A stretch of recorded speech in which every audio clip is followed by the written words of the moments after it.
Hello everyone, and welcome to a brand new episode of Block Talk, where we talk about everything related to Azure and blockchain all up. My name is Ziad Rajabi. I'm a blockchain PM. And I'm Cody Bourne. I'm a software engineer on the Azure Blockchain team. So today we're going to talk about a new product called Azure Blockchain Workbench. So often we'll hear a customer will have deployed the ledger. Now they want to start building applications on top of that ledger. So Azure Blockchain Workbench has solved this problem. So Ziad's going to talk to us today about what Blockchain Workbench is and how to set it up and go about using it. I will show you guys a demo of how it works. Okay, so when you think about sort of blockchain all up, and you think about sort of how difficult it is to actually build solutions. And I think we covered this in a previous episode, but it's really difficult to connect your ledger to your existing systems, whether you're talking about connecting it to Office, Dynamics, Salesforce, or even creating a brand new application or client app. It's really, really difficult. In fact, when people go and try to figure out how to go do this stuff, it turns out that trying to create this is difficult. And not only that, when you think about it from going beyond just a single organization to now multiple organizations, you almost multiply that particular difficulties. And what results is people have to do several different pieces of work beyond just the core business logic. So what people want to do is, let me just write my business logic in blockchain, and then let me connect everything that I have to blockchain and have everything work. But in reality, you're going to have to go manage your own APIs. You're going to have to go manage your the keys related to your stuff. You're going to have to go manage the deployments of the ledger. You're going to have to manage the nodes. You're going to have to manage the integration patterns itself and the identity mapping. There's a whole laundry list of work that you need to go do to get that work done. In fact, what we've seen is customers trying to go and create simple proof of concepts on top of blockchain, where the proof of concept is just a simple user experience on top of blockchain. That has cost customers in the order of hundreds of thousands of dollars, and it's taken months of work to go do. It's very, very difficult. So Ziad, I'm imagining I'm a customer and I'm trying to look at this blockchain thing. And I'm thinking of it maybe as a database, as some type of new database technology. I say, maybe my dev team will take a look at it and figure out how to integrate it with the, just substitute my existing database with this blockchain thing. Why is it not that easy? Well, databases have been around for quite a bit of time. They've already developed a very rich sort of connection points for different applications, whether it's connecting to Excel or some other system. Blockchain is very nascent. This still doesn't have that particular technology in mind. And so there's a lot of gaps with respect to hooking into blockchain. And so that's part of the difficulty. The other part of the difficulty is blockchain is a brand new technology. So if you have an existing database developer out there and you say, hey, go take the existing solution that you have and just plug it into blockchain, they have to go ramp up with what blockchain is, and then they have to go build up that entire scaffold, this nice hexagon graphic that you see here in the background. It's very difficult to go do that stuff. There's a lot of different pieces that you need to go do and address before you have anything that remotely resembles a basic blockchain application. Makes sense. So when you think about sort of all those different pieces, what we did is we were very lucky. We had the opportunity to work with hundreds of customers out there to learn sort of what their needs were and understand the patterns. And what resulted was, from talking to the customers and understanding what they were trying to build in their scenarios, it became apparent that certain patterns emerged. And what we did is we packaged those patterns up into what we're calling an Azure Blockchain Workbench, which is a brand new product we've released back in May. It's as public preview back then. And what that thing does is it provides a series of capabilities that allows you to more easily connect and build your blockchain applications. So it's different things, and I will show you guys demos of all these different capabilities, but for example, it provides a really rich way to do identity management, and it handles your keys for you. It provides several different extensibility points for pushing content or pushing transactions into the system. It provides extensibility points for extracting or understanding what's going on the blockchain. It allows you to much more easily integrate into a data platform, whether you're visualizing the data or running machine learning or data analytics onto the system. It allows you to sync the data onto an off-chain storage, so it makes it much easier for you to analyze and visualize it. So if you want to connect to Excel or Power BI or what have you, it's very easy to go do that kind of stuff. And so what I'm going to do is I'm going to show you guys a demo of what this looks like and talk about sort of what the value is for you as a customer, as a developer on top of it. All right, let's show you guys a demo of how Workbench works. So the first thing you'll notice is when you deploy Workbench, and I will do a separate video for you guys to show you how to deploy Workbench all up. But after you deploy Workbench, you'll get access to a URL. The URL will give you access to what you're seeing right here. And what this experience allows you to do is it gives you a couple of things. Number one, this web client experience gives you the ability to manage as an administrator your entire applications in your consortium. And it allows you to also manage the users who are interacting with your applications in your consortium. And how do we do that? How do we determine who's an administrator and your identity? That's the next capability I want to talk about, which is who you are. So you'll see here, when I'm logged into the system, I'm logged in as ziad@microsoft.com. And the way we work in Workbench is that we automatically map who you are in terms of Azure Active Directory to who you are on the attached blockchain network.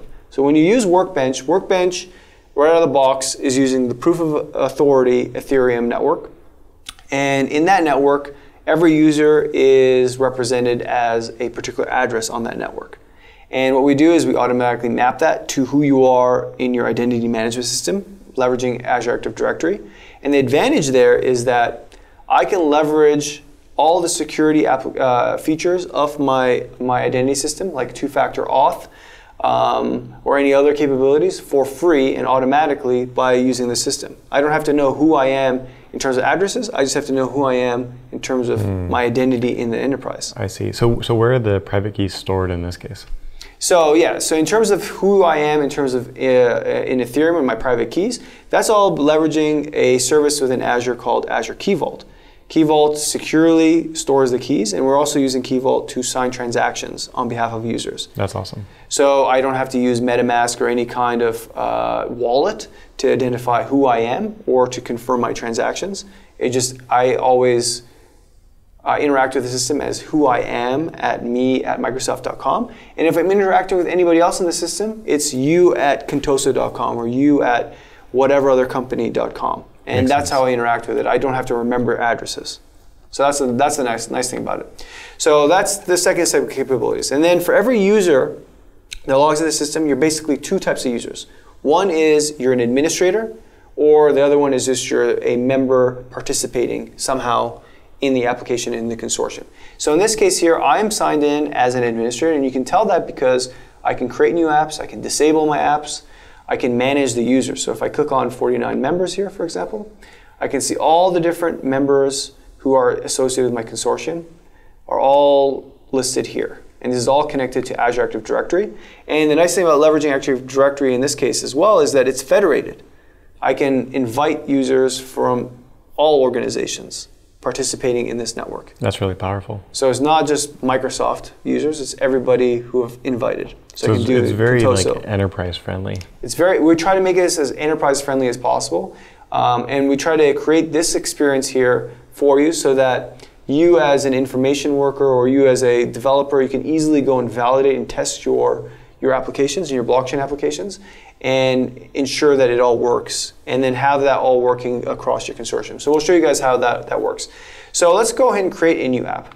When you create a new app in Workbench, what Workbench expects is two different things. The first thing it expects is a configuration file. The configuration file is very, very simple. It is basically meta information that explains how your blockchain application works.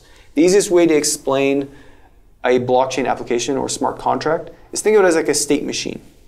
You start at a particular state, you have different types of actors or different roles that can take actions at different states depending on who they are and depending on the state. Those actions may or may not result in a new state. So once you define that state machine, basically the configuration JSON file that we have for Workbench is an enumeration of all the different states, enumeration of the transitions that can happen, and the enumeration of all the different types of users or roles. and what actions they could take at each of the states. That combined with the Solidity or the smart contract file allow us to automatically render the entire end-to-end user experience for you using Workbench. So you don't have to do any user experience coding yourself. Workbench will take care of that all for you automatically based on those two files. So let's say after I have authored these files, what is kind of like the development time in order to get something like this stood up? So it depends on how well you guys have defined your scenario, but to give you guys an example, and I'll walk you through this particular example. Let's say we wanted to do a refrigerated transportation example. And what I'm showing you here is there's a bunch of samples you can find on GitHub for Azure Blockchain Workbench. And one of the examples here is refrigerated transportation. Refrigerated transportation, the story is really simple. It's basically a supply chain scenario where you're tracking goods from one party to another party to another party. And along the way, you're tracking several IoT sensors, such as temperature, humidity, and even GPS. And so it's pretty simple. When you define the roles are which party is holding the goods, who owns the supply chain, what is the device or the set of devices you're using for the system.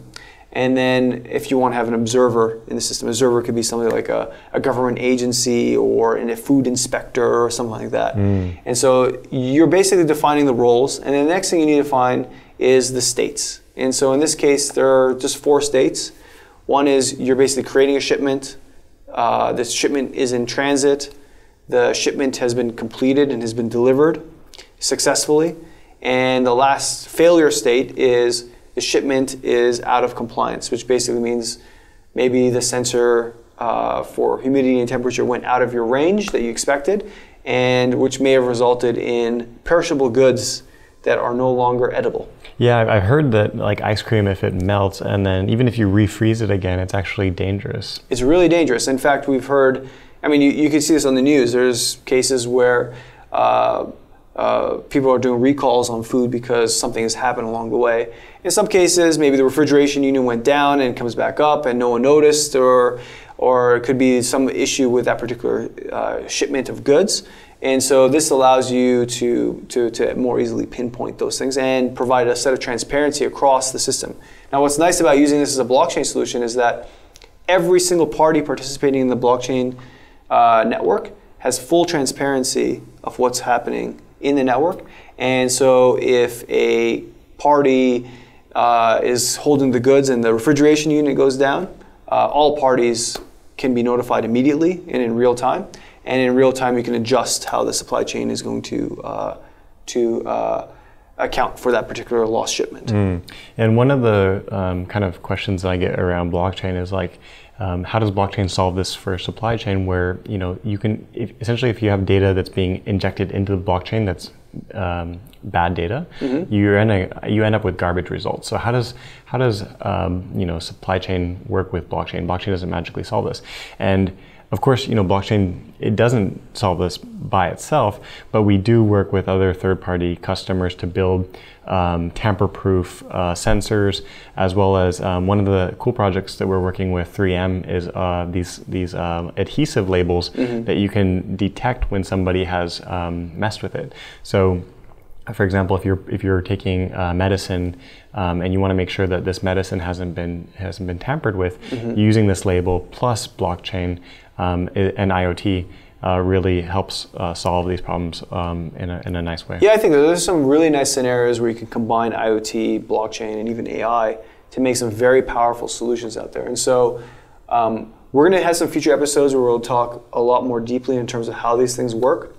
But for now, I just want to give you guys a very high-level overview of how Workbench works, so you guys can get a sense of sort of the overall capabilities that we've provided with the scaffolding platform. Okay, so once you've defined these particular things, you essentially define the state machine. And so again, if you wanted to understand sort of how the configuration stuff works and what the smart contract looks like for these samples, our GitHub provides the application files, so you can use them for your samples. So please take a look at them. Otherwise, we will go through that at another time. All right, so when I go create my app, I can just dump in my JSON file. And what's really nice is we do real-time validation on the fly. So if there was any errors here, you would see the errors. And you're going to see here, I'm going to do the smart contract. And we also, in addition to errors, we show warnings. So warnings here tell you there may be a mismatch between your configuration and your smart contract, or there might be an issue with your smart contract. And so there's ways for you to go fix those up before you deploy your app. So once you have that all set, you create your application. And since I've already deployed it, here it is, this refrigerated transportation. What you're going to see here is I have the next ability is, as an administrator, as I can manage the users associated with my app. So here you can see I have air shipping as a party. I have several different people here as my owners. And as again, we're using we use this as a demo on the team. So there's quite a few users on this particular system. You can see here Contoso Food Inspectors is an observer. And then I have some devices inside here as well that I can use. And as well as different initiating counterparts, so people who can actually initiate or create the shipments. So once I've defined who those people are, just one more thing, is I can easily add new people in here. Again, because we are leveraging Azure Active Directory and mapping that to who you are, I don't have to remember crazy addresses. I can just say, hey, you know what, Cody, and this will go pull up. I think it's COBORN. Oh, okay. Based on my alias. I see. You're not. Okay, so if I wanted to do Cody, for example, I can go inside here and I can make Cody, maybe he can be an owner as well. So I can add and adjust the different roles in the system very easily as an administrator. Again, I can go and adjust and remove people inside here. So this is complete administrator experience here for managing the users. So once I have all the users in place, what I can do now is I'm going to go and click into my refrigerated transportation app. And what you're seeing from now on is the entire renderings here are all done for me automatically. So there is no user experience coding for myself. I can do a couple things here as a user. So number one, because I was set as an owner, I can actually initiate a brand new shipment. So I can hit new contract, which creates a new shipment. You'll see here a table. This table represents all of the contracts that are deployed on my blockchain network. Basically, think of these contracts as all the shipments. So it tells me which shipments are in transit, which ones are completed, which ones are out of compliance. It tells me who owns what, which party owns them, the ranges for the humidity and temperature. So I have a bunch of details there that I can specify. And one of the new features we've added is you can actually go and adjust what the table shows you. So if there's a ton of info like there is here, of course all this information is on the blockchain, so I have access to it already. Maybe I want to make my table a little bit easier to read. I can go and easily adjust that table right out of the box. And so what I'm going to do here is I'm going to create a new contract. I'm going to specify a simulated device or any kind of device I want for the system.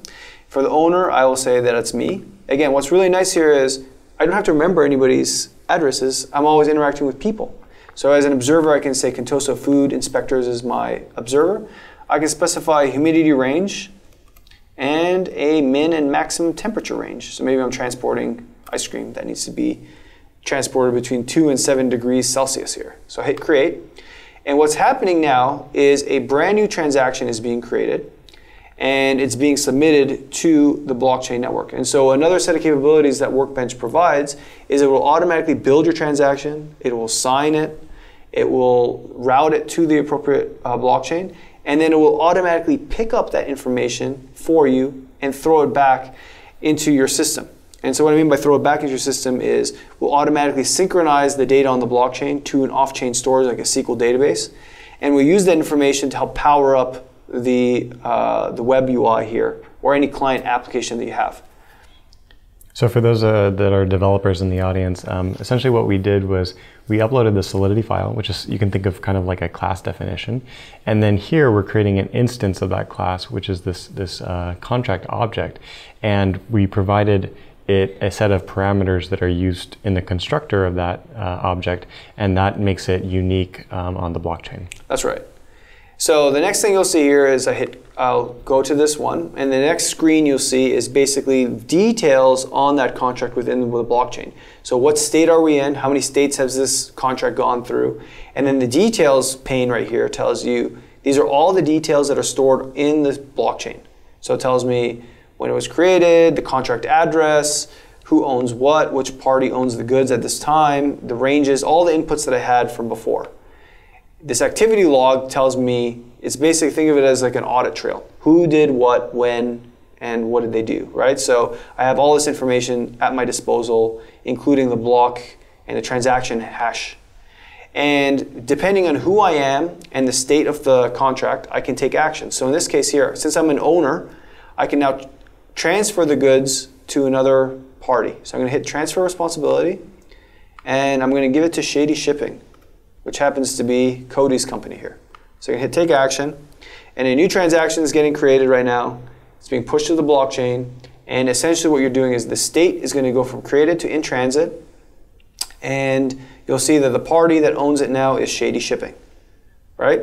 So let's log in as Shady Shipping. So let's go switch over to Cody's screen here. So go back to the beginning, Cody, to the application. So when Cody signs in, show that you're signed in as Shady Shipping.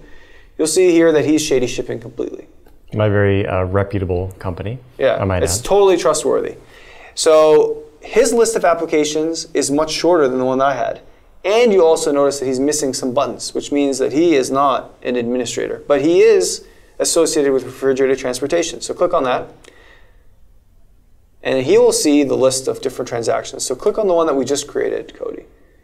Right, so you can take action, and you can transfer to another person, but don't do that yet, because what I'm going to do on my computer, off screen of course, is I'm going to go into the system.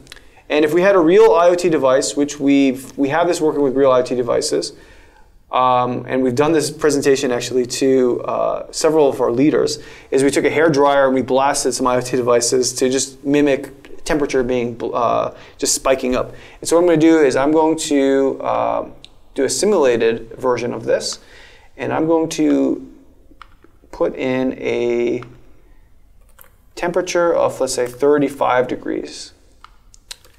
And what that's going to do is the IoT device is going to specify that the temperature has spiked. So now when we switch over to, actually you're still on your screen, you'll see that the device basically took an action, and it recorded a temperature reading of 35 degrees. The state now is changed to out of compliance, which is in its red state there.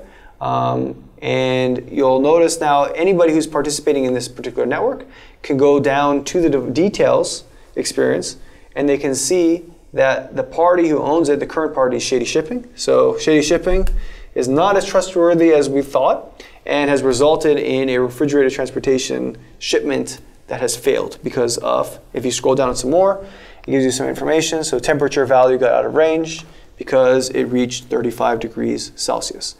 So that is one aspect of it. So if you switch back to my screen here real quick, what I want to show you is one more piece of it. So if I go into my URL and I just do a -API on this thing, the entire client experience is built on top of a REST API. The REST API is available to you as developers. So if you want to go create your own custom app, whether it's a web app, whatever app you want, you can go interact with this REST API. The REST API, we'll do a different session where we'll deep dive into the integration patterns, but that is one way to do it. The second way you can do this is if you want a system-to-system integration, so you don't want to use REST, but you want to have a system-to-system, and you want to use, let's say, Service Bus or some kind of messaging system, you can use our messaging APIs to push transactions in.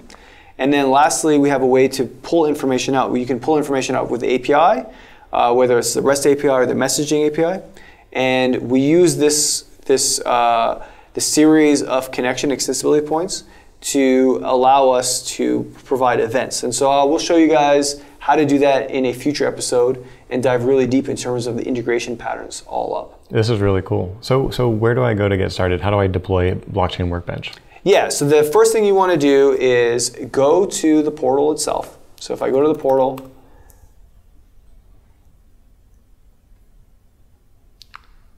and I hit create a resource, you'll have a blockchain category in the bottom, and you'll see Azure Blockchain Workbench. Workbench will allow you to go do a bunch of stuff. You'll see here that actually I I'm on a different account here, so let me go ahead and switch my directory back.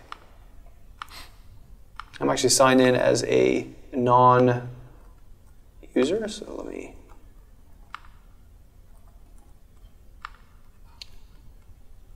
switch over to my other screen here. So this one should be signing me in as Microsoft. The other one was signed in as that device. So that device definitely does not have the rights to create anything. So if I go ahead and create a resource, blockchain and a blockchain workbench, you'll see I have a series of different things here that I can go fill. Again, we'll give you guys a video of how to go do this, but that's the number one thing you want to go do. If you want to go look at the documents on this stuff, you could go to docs.microsoft.com /blockchain/workbench. And so you'll see several different documentations here. One gives you an overview of how the architecture all works, all up. And again, I'll talk more deeply on this in a future session, but you can have here step-by-step instructions on how to deploy Workbench and what that all means and how to use it. And then lastly, if you go to the GitHub that we have for Workbench, you'll see there's many samples, including a ton of different applications and smart contract samples. And you can get a digital locker sample, hello blockchain sample, you can get refrigerated transportation samples. We have a bunch. We're going to create a lot more here. But that's the easiest and fastest way to get started with Workbench. And you can get up and starting in less than an hour. That's awesome. So that's all we have time for today. So we're going to keep rolling out these episodes, so stay tuned. You can follow us at Microsoft Blockchain on Twitter. And we also will be posting these on YouTube and Channel 9. Yeah, please leave some comments. We definitely take a look at them. And see you next time.